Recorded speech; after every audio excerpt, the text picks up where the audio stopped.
और फ्रेंड्स, आपका इस वीडियो में बहुत बहुत स्वागत है। यदि कोई आपसे पूछे कि ऐसी कौन सी बीमारी है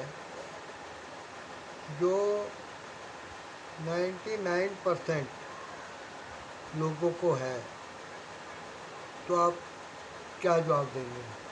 कौन सी बीमारी है? लेकिन जागरूक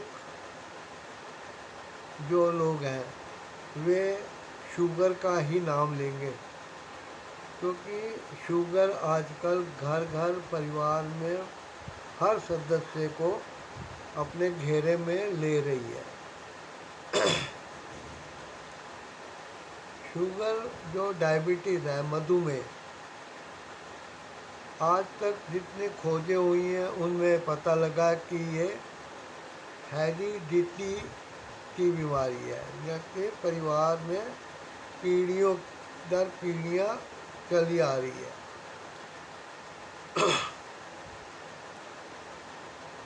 जिसको डायबिटीज़ है उसके ब्लड रिलेशन में वो डायबिटीज़ ज़रूर ट्रांसफ़र होगी। और कई लोग तो बड़े खुश होते हैं कि जी 2 भाई हैं, उनमें से एक को तो है, दूसरे को नहीं है। और दूसरा भाई जो है अपने आप को WWF से भी बड़ा लड़ाका समझता है, और वो इस खुशी में लोगों को दिखावा करते हैं लोग कि देखो हमें परहेज़ करने की क्या ज़रूरत है, हमें तो है ही नहीं। लेकिन उनको ये पता नहीं है कि एक सोई हुई बीमारी है, और इस बीमारी का तो पता लोगों को तब चलता है जब वो लैब में जाके ब्लड टेस्ट कराते हैं, यूरिन टेस्ट कराते हैं। तब उनको पता लगता है कि वो भी इस बीमारी से फंसे हुए हैं। अब ये बीमारी जो है, इसके लिए हमारे बहुत जागरूक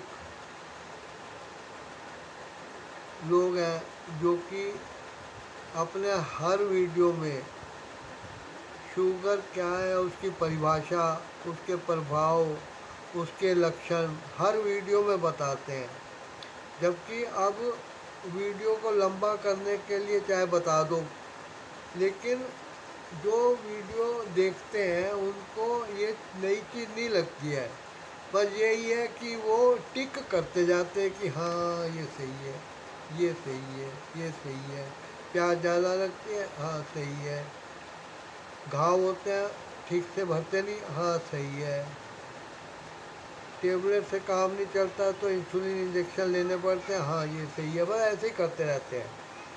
इसीलिए मैं ये चाहता हूँ कि इस बारे में मैं आपको कुछ ना बताऊँ कि इसके क्या लक्षण हैं, क्या इसके साइड इफ़ेक्ट हैं, और कहाँ कहाँ पे कैसे असर करती है। इस वीडियो में आप को मैं ये बताने वाला हूँ कि आप एक 3 चीज़ों से बना हुआ नुस्खा अगर घर पे तैयार कर लेते हैं तो आपकी डायबिटीज़ जो है वो कंट्रोल हो सकती है।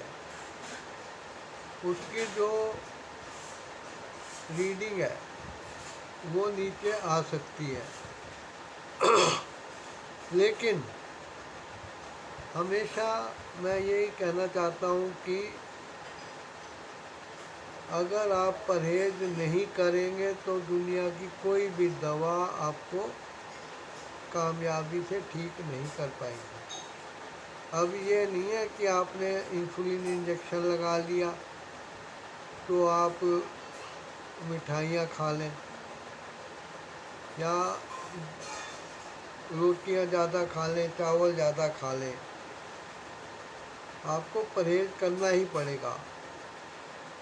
अब जब आप मक्खी या मच्छर मारें तो आपको दोनों हाथ खोल के एक दूसरे की तरफ लाने पड़ते हैं, और उसके बीच में मच्छर है। तो इसलिए एक तरफ दवाई है, एक तरफ आपकी परहेज की आदत, यही आपको फ़ायदा दिलाएगी। इसलिए आपको अपने खाने पे कंट्रोल करना पड़ेगा। शरीर जो है एक लिमिट में ही अपने लिए चीज़ इकट्ठी करता है, रस लेता है, उसको शरीर को लगाता है, या थोड़ा अपने लिए स्टोर करके भी रखता है कि वक्त पे काम आ जाए। लेकिन वो चीज़ें जो है वक्त के काम आने से पहले आप उपवास वाला करके, कम खा के, परहेज करके अपने शरीर में, यदि आप घी, तेल, मक्खन वाला ये चीज़ें चिकनाई लेनी बंद कर देंगे तो आपके शरीर में जो सिलवटें पड़ी हुई हैं चर्बी की, शरीर वहाँ से अपने लिए चिकनाई या वसा लेगा। लेकिन आप उसको मौका ही नहीं देते कि वो अपनी साफ सफाई करे। इसलिए आपको परहेज करने की बहुत ज़रूरत है। आप जितने देर भूखा रहेंगे उतने देर भूख आपकी शरीर के अंदर से अपने लिए चीज़ें ढूंढेगी। आप भी देखिए कि एक टाइम के बाद भूख आपकी शांत हो जाती है। ये शांत हो जाती है, ये नहीं है कि भिखारी आपके दरवाजे से आपने पैसे नहीं दिए और चले गया। वो शांत इसलिए होती है कि उसको जो चाहिए था वो अंदर से उसने ले लिया है, और इससे अंदर से टॉक्सिक मैटर निकलते रहते हैं, शरीर शुद्ध होता रहता है। लेकिन आप अंदर तो जमा करते रहते हैं, उसको निकलने नहीं देते हैं। अब जो ये दवाई मैं आपको बता रहा हूँ, इसमें आपने मेथी दाना लेना है 200 ग्राम। उसको अच्छी तरह धूप लगाइए, साफ़ सुथरा देखिए और अच्छी तरह साफ़ कर लीजिए। उसके बाद 100 ग्राम आपने अजवाइन लेनी है, उसको भी अच्छी तरह साफ़ कर लीजिए, उसके अंदर से जो गंदगी है वो निकाल दीजिए।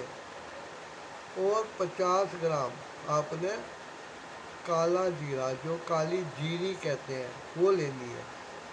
उसको भी एक बार देख लीजिए, कुछ कंकर पत्थर या गंद ना हो। अब इन चीज़ों को आप एक थाली में या बर्तन में अच्छी तरह मिक्स कर लीजिए, मिक्सी में डालिए और इसे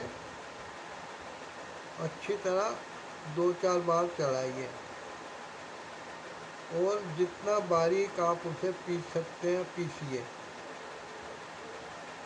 सुबह आपको 1 चम्मच इस पाउडर का जो है आपने मिक्स कर लिया अच्छी तरह, उसको साफ़ सुथरे बर्तन में, डिब्बे में, शीशी में डालिए, चौड़े मुँह की शीशी में। और 1 छोटा चम्मच चाय का जो होता है उसको 1 या आधा आपने 1 गिलास या 1 कप पानी से, जैसा आप चाहें, पी सकते हैं। आप पानी में घोल के भी इसको पीजिए। इसको 3 बार लेना है।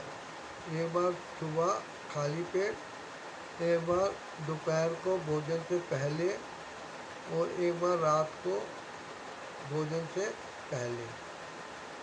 इन चीज़ों को आप जैसे ही लेंगे तो आपको तुरंत असर तो नहीं होगा, लेकिन धीरे धीरे जैसे जैसे इसका रस आपके ब्लड में मिलेगा और सर्कुलेशन में आएगा, और वो आपके शरीर में शुगर पे, इंसुलिन पे असर करेगा, तो धीरे धीरे आपके अंदर जो शुगर आप मॉनिटर से चेक करते हैं उसकी रीडिंग आपको डाउन आती दिखाई देगी।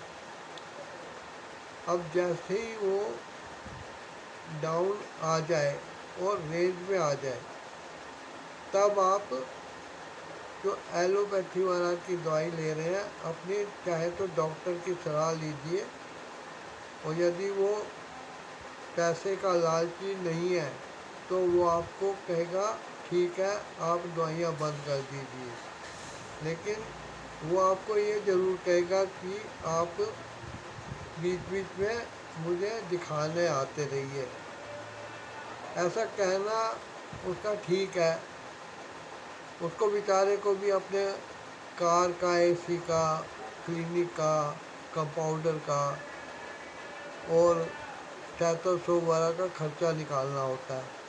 तो आप उसके बाद जाते रहिए कभी कभी, लेकिन आदत मत बनाइए।